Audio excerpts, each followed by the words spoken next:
वैवस्वताक्षमनुपुत्र न भागजात नाभागनामक नरेन्द्रसुतोऽम्बरीषः सप्तार्णवारुतमहीदयितोऽपि रेमे त्वत्सङ्गिषुत्वैकमग्नमनस्तदैव त्वत्प्रीतये सकलमेव वितन्वतोऽस्य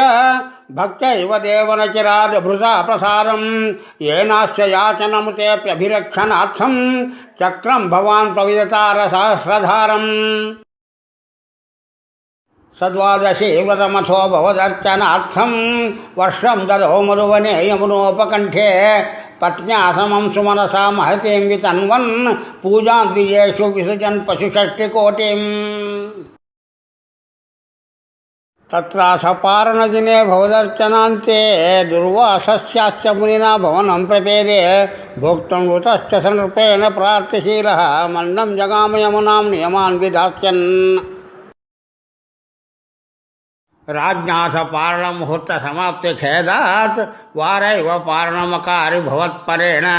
प्राप्तो मुनिस्ततथा दिव्यदृशा विजानन् क्षिप्यन् क्रुद्धो धृतजटो विततानकृत्याम् कृत्यां च तामसि धरां भुवनं दहन्ति अग्रे अभिवीक्ष्य नृपतिर्न पदाञ्च कम्पे त्वद्भक्तभारमविवीक्ष्य त्वदर्शनं ते कृत्यानलं सरभजन् मुनिमन्वधावेत्